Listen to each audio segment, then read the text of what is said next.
थाना मंडी police team ने mobile टावरों से इलेक्ट्रॉनिक सामान चोरी करने वाले 3 अभियुक्तगण 1 करोड़ 10 लाख रुपए के माल सहित किए गिरफ्तार। थाना मंडी पुलिस ने मोबाइल टावरों से महंगे उपकरण चोरी करने वाले शातिर गैंग का खुलासा कर 3 आरोपियों को गिरफ्तार किया है। पकड़े गए अभियुक्तों में मुंतजीर और अरशद 2 सगे भाई हैं और राशिद साथी है। गैंग का तरीका बेहद प्रोफेशनल था।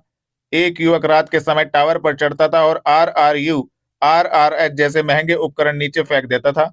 नीचे खड़े उसके 2 साथी इन्हें तुरंत बाइक पर लादकर फरार हो जाते थे। पूरी वारदात 10 से 15 मिनट में निपटा दी जाती थी। पुलिस ने इनके कब्जे से 1 करोड़ 10 लाख रुपए के मूल्य का भारी टेलीकॉम सामान बरामद किया है, जिसमें जियो, BSNL और एयरटेल कंपनियों के कई RRH, RRU कार्ड एवं अन्य उपकरण शामिल हैं। साथ ही चोरी में इस्तेमाल मोटरसाइकिलें, स्कूटी और फर्जी नंबर प्लेट भी मिली है। एसपी देहात सागर जैन ने मंगलवार दोपहर 3 बजे पुलिस लाइन सभागार में खुलासे पर थाना मंडी पुलिस टीम को शाबाशी दी। पिछले कुछ दिनों से जनपद सहारनपुर के कुछ थाना क्षेत्रों में टावर, जो मोबाइल टावर्स हैं, उस पे कुछ इलेक्ट्रॉनिक इक्विपमेंट्स जो लगे रहते हैं, उसकी चोरी की घटनाएं सामने आ रही थी। और इसमें 3 थानों की टीम इस पर काम कर रही थी, थाना मंडी, थाना नागल और थाना कोतवाली देहात, जहां पर इस तरह की घटना हुई थी। और इसमें मैनुअल तथा सीसीटीवी दोनों एंगल पर काम किया गया। इसमें फाइनली जो ये घटना करने वाला गैंग है, उनको गिरफ्तार किया है, जिनका नाम मुंतजीर उर्फ काला, राशिद पुत्र फूल मोहम्मद और अरशद पुत्र शकूर, ये तीनों मंडी थाना क्षेत्र के रहने वाले हैं, जिसमें कि मुंतजीर और अरशद आपस में सगे भाई हैं और राशिद इनका साथी है। इन लोगों ने कबूल किया कि इनके द्वारा ये जो 4 घटनाएं हैं इन्होंने की है, और इनसे 100% जो चोरी हुआ माल है वो बरामद हुआ है, जिसमें कि एक बेसबैंड यूनिट, BBU जिसे बोलते हैं, और हमारे पास 17 टोटल RRUs, जिसको रिमोट रेडियो यूनिट या रिमोट रेडियो हेड बोलते हैं, जिसमें कि 12 RRUs जो हैं वो जियो कंपनी के हैं, 3 BSNL के, 2 एयरटेल कंपनी के। इसकी कुल कीमत जो है करीब 1 करोड़ 10 लाख रुपए है। एक RRU लगभग 5 लाख रुपए का आता है, और उसके साथ कनेक्टिंग केबल्स हैं, अर्थिंग केबल्स हैं, और भी कई तरह के लैन केबल्स हैं, FTU यूनिट्स हैं। ये सारी चीजें हमें पूरी तरह से 100% इसमें चारों केस में बरामद हुई है। और जो चारों केसेस हैं, इनमें इनकी गिरफ्तारी की गई है और आज इन्हें माननीय न्यायालय के समक्ष पेश किया जा रहा है। इसमें इनसे जब पूछताछ की गई तो इन्होंने बताया कि ये ज्यादा पढ़े लिखे नहीं है और झूले का और रेकी का काम करते हैं। 2 भाई इसमें से झूले लगाने का काम करते हैं और एक जो है वो फेरी का काम करता है। इनका एक साथी है मेरठ का, जिसे इस विवेचना में हमने वांछित किया है। उससे इसने ये काम सीखा था, और ये चोरी हुआ माल भी उसके द्वारा ये बता रहे हैं कि मेरठ में आगे जाकर इसे बेचते। उससे पहले पुलिस द्वारा त्वरित कार्रवाई करते हुए इन तीनों को गिरफ्तार कर लिया गया है और 100% माल बरामद। 4 किस किस जगह घटना को अंजाम दिया है? इन्होंने 2 जगह नागल में हुई है घटना, एक जगह कोतवाली देहात में हुई है और एक मंडी क्षेत्र में हुई है। मोटरसाइकिल भी तो मिली है इनके चोरी की, दिखाई जा रही है। बिल्कुल, इनकी मोडस ऑपरेंडी इस तरह से होती थी कि एक आदमी इसमें टावर पे चढ़ता था और उससे जो भी RRU यूनिट्स होती हैं और जो भी केबल्स होती है उसे खोलकर नीचे फेंक देता था, और इनके जो अन्य जो साथी होते हैं वो उसे कलेक्ट करते थे। फिर ये उतरते थे और मोटरसाइकिल पर उसे कैरी करके और उसको वहां से ले जाते थे। लगभग ये छोटे साइज के होते हैं, 10 से 15 kg का एक यूनिट होता है, उसे वो कैरी करके और लेकर वहां से फरार हो जाते हैं। इस तरह की जो घटनाएं जो हुई थी वहां पर हमने टीम्स एक्टिवेट की थी सीसीटीवी कैमरे से, फिर इन्हें जाकर ट्रेस किया। इलेक्ट्रॉनिक आइटम है सर, क्या डर नहीं था किसी चीज का, या कोई इलेक्ट्रॉनिक का काम जानता है? इनमें कोई इलेक्ट्रॉनिक का काम नहीं जानता है। इन्होंने एक, जैसा मैंने पहले भी बताया, एक व्यक्ति से ये काम सीखा था और इस तरह से, किस तरह से इस घटना को अंजाम देना था, ये इन्हें बखूबी पता था और उसी हिसाब से इन्होंने फिर ये घटना को अंजाम दिया। क्रिसमस रैली में जल ही जीवन है, संदेश देगा नगर निगम। क्रिसमस डे 100 उल्लास मनाने के लिए महापौर नगरायुक्त ने किया पादरियों से संवाद। नगर निगम 20 दिसंबर को निकाली जाने वाली क्रिसमस रैली में जल ही जीवन है का संदेश देगा। महापौर डॉक्टर अजय कुमार एवं नगरायुक्त शिपू गिरी ने क्रिसमस डे पर पेयजल, पथ प्रकाश एवं साफ सफाई की विशेष व्यवस्था नगर निगम द्वारा करने का आश्वासन क्रिश्चियन समाज एवं प्रमुख चर्चों के पादरियों को मंगलवार शाम 5 बजे दिया। क्रिसमस डे पूर्ण व्यवस्थाओं के साथ सौल्लास मनाने के लिए महापौर डॉक्टर अजय कुमार की अध्यक्षता में नगर निगम में शहर के सभी प्रमुख चर्च के पादरियों के साथ एक बैठक का आयोजन किया गया था। उसी बैठक में महापौर एवं नगरायुक्त ने यह आश्वासन दिया। महापौर ने क्रिसमस डे एवं उससे संबद्ध आयोजनों को पूरे उत्साह से मनाने के संबंध में सभी पादरियों से विस्तार से संवाद किया। महापौर एवं नगरायुक्त ने आश्वासित किया कि सभी चर्च के बाहर पथ प्रकाश व्यवस्था दुरुस्त कराई जाएगी या जहां स्ट्रीट लाइट नहीं है वहां स्ट्रीट लाइट की व्यवस्था की जाएगी। इसके अलावा चर्च के निकट विशेष साफ सफाई, पानी के मोबाइल टैंकर एवं मोबाइल शौचालय की व्यवस्था नगर निगम द्वारा कराई जाएगी। क्रिसमस ट्री एवं प्लांटेशन के लिए भी स्थान उपलब्ध कराया जाएगा और रंगोलियां बनवाई जाएंगी। महापौर डॉक्टर अजय कुमार ने कहा कि 20 दिसंबर को निकाली जाने वाली क्रिसमस रैली में इस बार नगर निगम जल ही जीवन है का संदेश देते हुए अपनी भागीदारी करेगा। पुलिस लाइन ग्राउंड में वरिष्ठ पुलिस अधीक्षक ने डायल 112 की 10 नई गाड़ियों को दिखाई हरी झंडी। जनपद में बढ़ेगी आपात सेवा की रफ्तार। पुलिस लाइन ग्राउंड में वरिष्ठ पुलिस अधीक्षक आशीष तिवारी एवं अन्य पुलिस अधिकारियों द्वारा डायल 112 की 10 नई अत्याधुनिक पुलिस गाड़ियों को विधिवत रूप से हरी झंडी दिखाकर मंगलवार शाम 4 बजे जनसेवा हेतु रवाना किया गया। इस अवसर पर वरिष्ठ पुलिस अधीक्षक ने कहा कि डायल 112 सेवा आमजन की सुरक्षा की रीढ़ है। नई गाड़ियों के शामिल होने से जनपद में आपातकालीन घटनाओं पर और भी तेजी, प्रभावी एवं समयबद्ध कार्रवाई सुनिश्चित की जा सकेगी। इससे पुलिस का रिस्पांस टाइम और कम होगा, जिससे पीड़ितों को त्वरित सहायता मिल सकेगी। झंडी दिखाई गई है और किस प्रकार से ये शहर में कानून व्यवस्था को सुचारू करेंगे? देखिए, जो डायल 112 है उसमें आज 10 गाड़ियां जो हैं नई गाड़ियां बोलेरो हमको मिली हैं, जो निश्चित रूप से जनता की सेवा के लिए कारगर होंगी और इसमें रिस्पांस टाइम जो हमारा है उसमें और कमी करने में भी हमारी मदद होगी। जैसा कि आपको विदित है कि यूपी 112 एक बहुत अच्छी सेवा है जिसमें व्यक्तिवादी व्यवस्था से ऊपर उठ के एक सिस्टमवादी व्यवस्था बनाई गई है, जिसमें जो गाड़ियां हैं वो अपना एक फिक्स टाइम में पहुंचती हैं। उनकी क्वालिटी का एक निश्चित माप होता है, निर्धारण होता है। जिले में किसी भी थाने में हो उसमें वो थाने से इतर अपना जो परफॉर्मेंस है उस परफॉर्मेंस को लगातार मेंटेन करती हैं और निश्चित रूप से जो 10 गाड़ियां मिली हैं उन गाड़ियों से हम जनता की और अच्छी तरह से सेवा कर पाएंगे। क्या हाईवे के लिए भी सर पेट्रोलिंग के लिए कुछ एक्स्ट्रा? हाँ, ये गाड़ियां जो है लेटेस्ट मॉडल की हैं, तो निश्चित रूप से इनकी जो रफ्तार है वो तेज़ है। तो ये हमारे जो चेजिंग है, हमारी जो माननीय मुख्यमंत्री जी बोलते हैं पेट्रोलिंग है, वो पेट्रोलिंग भी हमारी बढ़ेगी, हमारी फ्यूल की एफिशिएंसी भी बढ़ेगी। तो ये जनपद के लिए बहुत अच्छी सौगात। सर, क्यों सर एक्सीडेंट्स ज़्यादा होते हैं हाईवेज पर, तो क्या टाइमिंग इसकी रखी गई है? कितने मिनट में पहुंच जाएंगे अगर शाम को? देखिए, ये आपके 21 स्थानों में 26 क्रिटिकल कॉरिडोर टीम्स ऑलरेडी बनाई जा चुकी हैं। जो टीम जो है वो एक्सीडेंट के लिए डेडिकेटेड है। ये टीम्स जो है एक्सीडेंट होने पे इमीडिएटली वहाँ पे मौके पहुँचती हैं। इन्हीं टीम्स के द्वारा एक्सीडेंट की विवेचना की जाती है और इन्हीं टीम्स के द्वारा प्रिवेंशन के सुझाव जो है डीएम सर को हर हफ्ते अब हम लोग भेज रहे हैं कि कहाँ पर कौन से कट को बंद होना है, चालू होना है, या वहाँ पर क्या साइनेज लगने हैं और सारी चीज़ें। तो एक सतत प्रयास है। रोड सेफ्टी की जो मीटिंग होती है वो हर महीने होती है और अब उसको हम हर हफ्ते करके और उसमें नोडल हमारे एसपी ट्रैफिक साहब, डीएम साहब से मिलकर उसको अन्य विभागों के साथ मिलकर उन व्यवस्थाओं को बनाते हैं। एट द सेम टाइम जो NHAI की भी जो गाड़ियाँ हैं उसको भी अभी हमारी स्थानीय टीम जो है संपर्क कर रही हैं कि उनको भी हम लोग एक्सीडेंट प्रिवेंशन के लिए अपार्ट फ्रॉम हमारी जो PRV जो नई PRV मिली है, निश्चित रूप से रिस्पॉन्स टाइम तो इम्प्रूव होगा ही।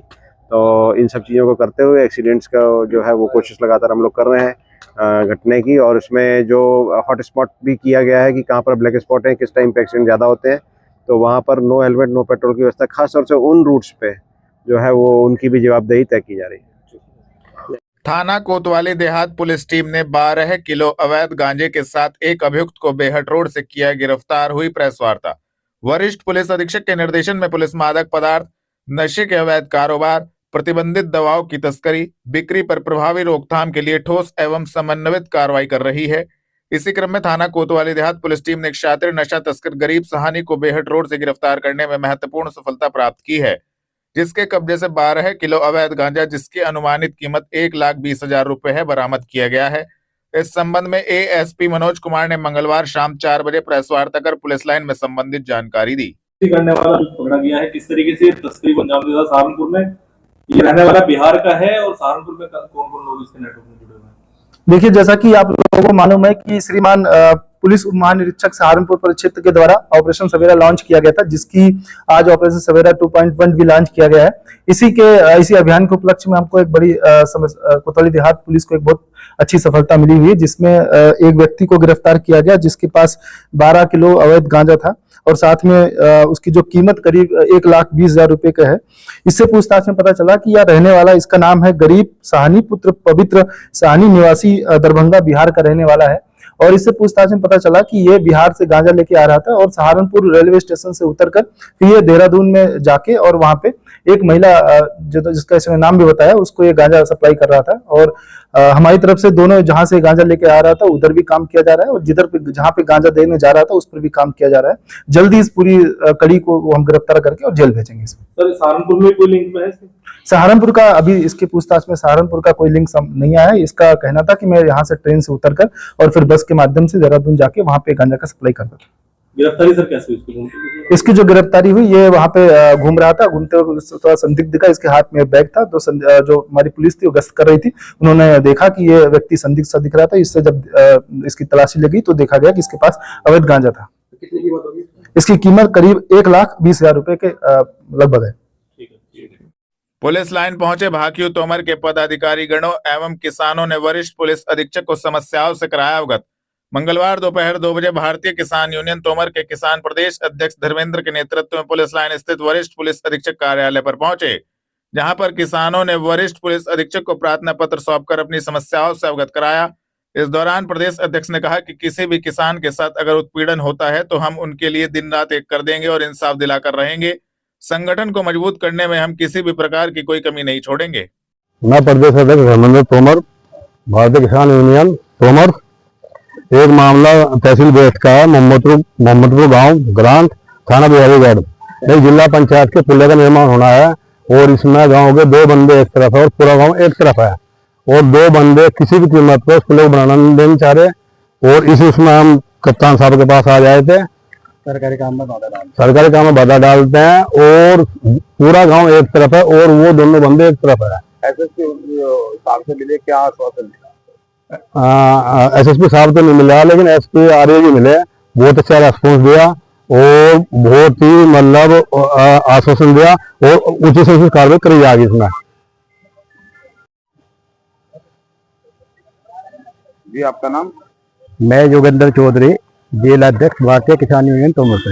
आज एसएसपी कार्यालय पहुंचे हो, क्या मामला है? एसएसपी कार्यालय तो हम इसलिए पहुंचे थे, थाना बिहारीगढ़ में चांटिया गांव के किसान हैं, हमारे परिचित हैं और उनका आपस का विवाद था। एक जो हमारा पक्ष है, जिसके पक्ष में हम यहाँ पर आए, सभी हमारे कार्यकर्ता और वो यहाँ इकट्ठे हुए, उसके जो उनका पारिवारिक मामला है, जो दूसरा परिवार के सदस्य है, उनकी जमीन और उनकी फसल को जबरदस्ती काट रहे हैं। पिछले साल उन्होंने जबरदस्ती करके कई लाख रुपए उनके पेड़ भी काट लिए। अच्छा, वो दबंग किस्म के आदमी है, बदमाश टाइप। ये थोड़ा गरीब आदमी है, वो इनको जबरदस्ती दबाव से, पैसे के दबाव से, डंडे के दबाव से इनसे मारपीट करते हैं, इनको परेशान करते हैं, जबरदस्ती इनके खेत में घुसते हैं। तो इसी सिलसिले में कप्तान साहब से मिल रहे थे। कप्तान साहब मिले, क्या आश्वासन? हाँ, कप्तान साहब ने बहुत अच्छा आश्वासन दिया और हमें उम्मीद है कि कप्तान साहब सख्त से सख्त कार्रवाई उनके खिलाफ करेंगे। दिल्ली रोड स्थित होटलों, बैंक्वेट हॉल एवं रेस्टोरेंट का मुख्य अग्निशमन अधिकारी ने किया निरीक्षण, उपकरणों को किया चेक। मुख्य सचिव गृह शासन एवं अपर पुलिस महानिदेशक उत्तर प्रदेश अग्निशमन आपात सेवा लखनऊ के आदेश अनुसार वरिष्ठ पुलिस अधीक्षक के निर्देशन में मुख्य अग्निशमन अधिकारी प्रताप सिंह के द्वारा दिल्ली रोड स्थित होटलों, बैंक्वेट हॉल, रेस्टोरेंट का मंगलवार शाम 4 बजे निरीक्षण किया गया। उपस्थित स्टॉक को अग्निशमन उपकरणों को संचालन का प्रशिक्षण एवं रखरखाव का प्रशिक्षण प्रदान किया गया। आपातकालीन निकास द्वारों को सदैव खुला रखने एवं प्रयोग करने हेतु निर्देशित किया गया। निरीक्षण के दौरान पाई गई कमियों को पूर्ण किए जाने हेतु संस्थान को पत्र प्रेषित किया गया। Doctor Bhimrao Ambedkar sports stadium में जिला स्तरीय खो खो एवं वॉलीबॉल बालिका बालक प्रतियोगिता का हुआ आयोजन। Doctor Bhimrao Ambedkar sports stadium में जिला स्तरीय खो खो, वॉलीबॉल बालिका एवं बालक प्रतियोगिता का आयोजन मंगलवार दोपहर 2 बजे किया गया। प्रतियोगिता का शुभारंभ क्षेत्रीय क्रीड़ा अधिकारी राहुल चोपड़ा, खो खो सचिव नितिन भार्गव, फुटबॉल सचिव अमित चौधरी, क्रीड़ा भारती रविकांत धीमान ने किया। प्रतियोगिता में New Era, Siddharth Academy, DAV, Maxford Academy, एक्मिक ग्लोबल स्कूल सहित लगभग 150 प्रतियोगी ने भाग लिया। आज जिला स्तरीय खो खो और वॉलीबॉल का यहाँ पे कार्यक्रम था और बहुत ही सुंदर आयोजन किया गया था सचिन जी रमेश जी के द्वारा, उनकी पूरी टीम के द्वारा।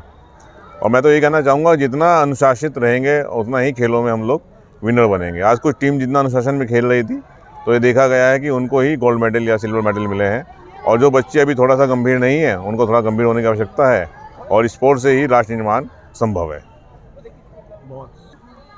जी, आज किस चीज़ का टूर्नामेंट है?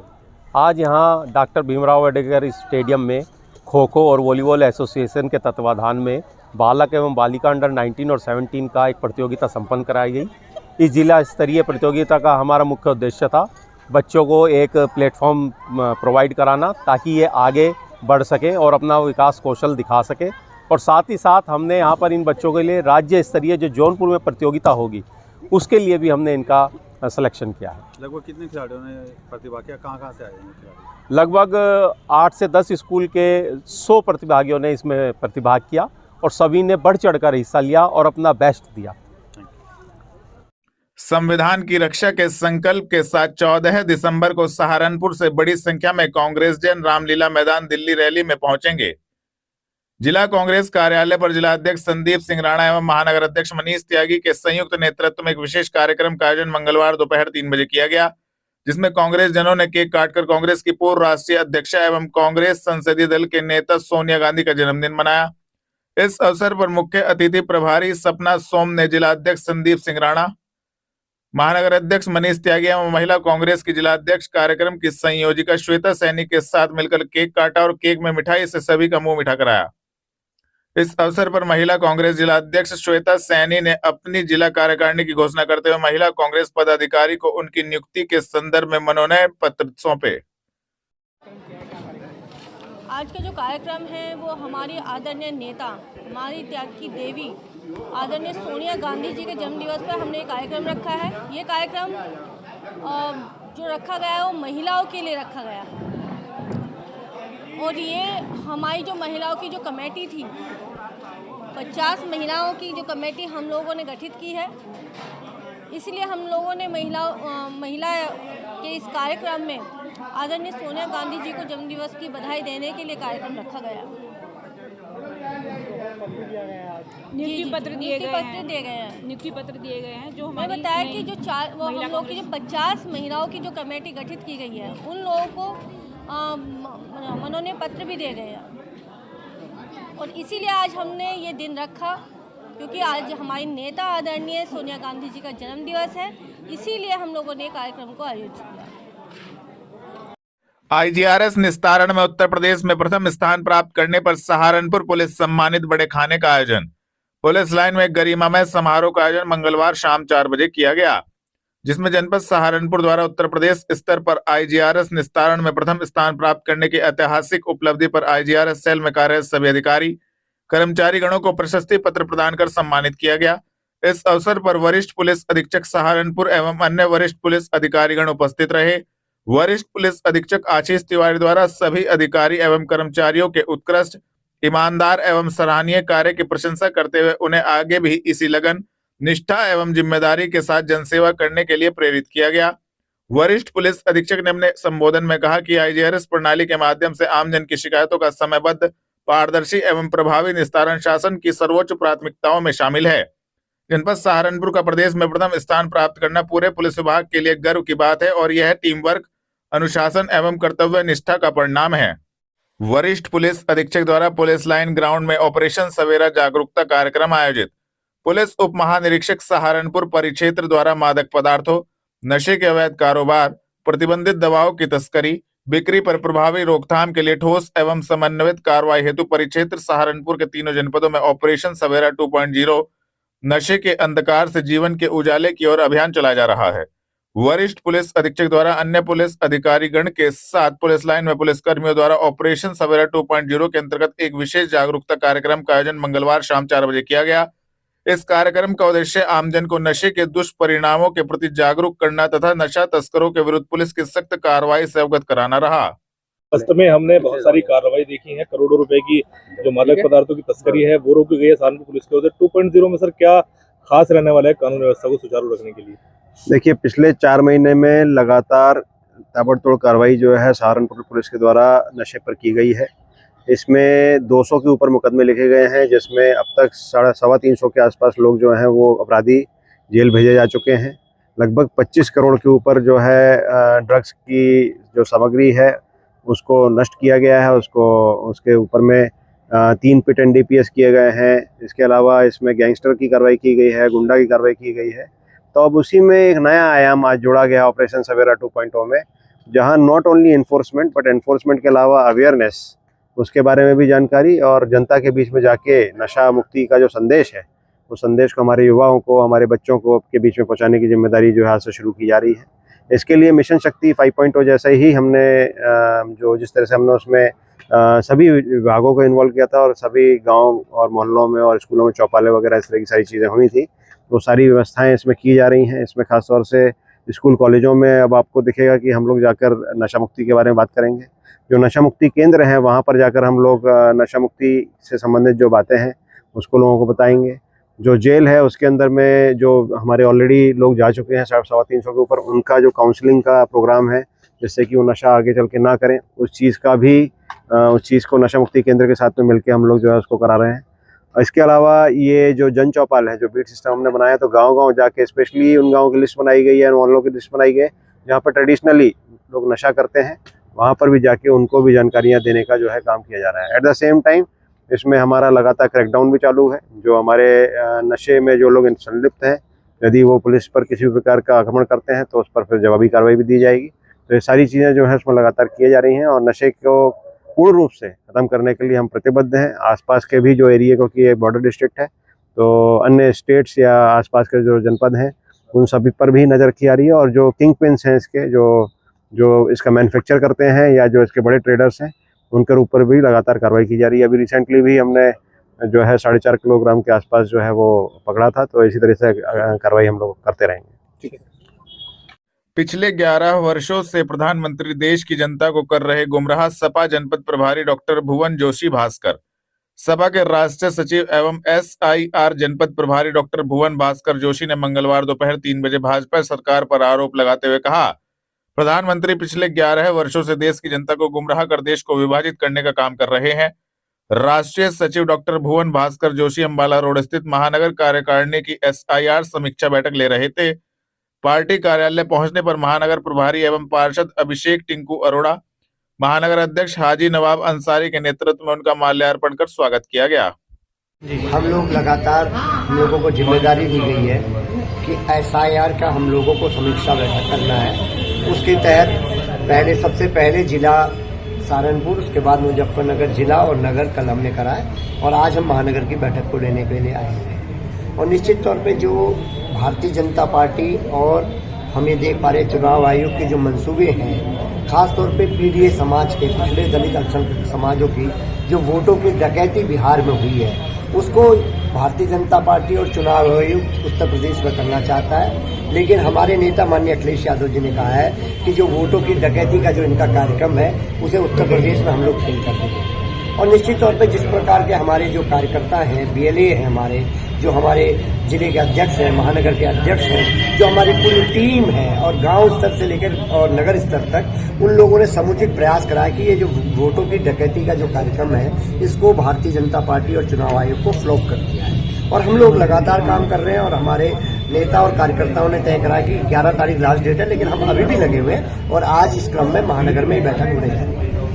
प्रभारी जी, वोट चोरी की बात कर रहे हैं कि वोट चोरी का मामला है, वो 2022, 2024 और 2027 आ गया है। ऐसे में भाजपा को हराने के लिए क्या रणनीति रहेगी? देखिए, माननीय अखिलेश यादव जी की रणनीति बिल्कुल स्पष्ट है। उन्होंने जो रथ को रोकने का काम करा उत्तर प्रदेश में 2024 में करा और आपने देखा होगा किस प्रकार जो बड़ी बड़ी बातें करते थे, 80 की बात करते थे, 400 पार की बात करती थी, उसकी हवा निकालने का काम राष्ट्रीय अध्यक्ष माननीय अखिलेश यादव जी ने और PDA समाज ने करा। वही जो PDA के विजन को लेकर चल रहे हैं माननीय अखिलेश यादव जी, हम लोग उसी विजन के तहत यहाँ पर आए और उसी दिशा में पार्टी आगे बढ़ने का काम कर रही है। और आप देखेंगे कि नफरत की राजनीति, जाति जनगणना, सामाजिक न्याय के खिलाफ अगर पूरे देश में कोई लड़ रहे हैं तो माननीय अखिलेश यादव जी, हम उनके सिपाही हैं और हम सब लोग मिलकर माननीय अखिलेश यादव जी के विजन के साथ आगे लड़ाई। बिहार विधानसभा चुनाव में महागठबंधन को भारी हार का सामना करना पड़ा, इसका क्या कारण था? देखिए, वही SIR, कितनी बड़ी संख्या में लाखों वोटों को हटा दिया गया। आप ये बताइए, कल मैं सुन पा रहा था कहीं पर ऐसा हुआ कि किसी के 2 बच्चे विदेश में, उस माता को अरेस्ट कर लिया गया जो यहाँ पर बुजुर्ग है। ये देश किस ओर जा रहा है? चुनाव आयोग का क्या काम होता था इस देश में? चुनाव आयोग का काम होता था कि वोटों को बढ़ाए। ये पहली बार इस देश में ऐसी सरकार आई है और चुनाव आयोग आया है कि जो वोट काट रहा है। वो लोग प्रचार करते थे, जब हम छोटे थे हम देखते थे कि प्रचार होता था कि आइए वोट बनाइए, ये कहा जाता था। वोट काटिए अभियान चल रहा है। देश, जो हमारे नेता कहते हैं कि ये लोकतंत्र को खतरा है, संविधान को खतरा है, देश को खतरा है, वो यही खतरा है कि गरीब मजदूर व्यक्ति अपना वोट न दे पाए और जो पिछड़े हैं, दलित हैं, अल्पसंख्यक है, वोट न दे पाए। ये सीधा सीधा वोटों की डकैती का प्रोग्राम है। भाजपा का आरोप है कि मतदाता शुद्धिकरण किया जा रहा है, लेकिन विपक्ष अशुद्ध मतदाता के आधार पर चुनाव लड़ना चाहता है। भारतीय जनता पार्टी क्या कहने का काम करती है आपने देखा? 2 करोड़ नौकरी अब भी नौजवान ढूंढ रहा है। 22 करोड़ नौकरी का हिसाब दीजिए। काले धन की बात करते हैं, माननीय प्रधानमंत्री जी ने क्या कहा? माननीय प्रधानमंत्री जी ने कहा कि काला धन जो ले गए उसका हिसाब सरकार पे नहीं है। आज सरकार ये तो पता कर रही है कि ये वोटर है कि नहीं है, लेकिन ये बताने में असमर्थ है कि काला धन लेके कौन गया है, क्योंकि काला धन लेने वाले इन्हीं के मित्र हैं। इस ओर देश जाएगा क्या? सरकार किस दिशा में काम कर रही है? सरकार का क्या काम होना चाहिए? महंगाई पे बात नहीं हो रही है, बेरोजगारी पे बात नहीं हो रही है, पलायन पे बात नहीं हो रही है। कभी किसी ने चिंता करी है कि सहारनपुर और मुजफ्फरनगर का व्यक्ति कब तक दिल्ली, बॉम्बे अपना रोजगार के लिए जाएगा?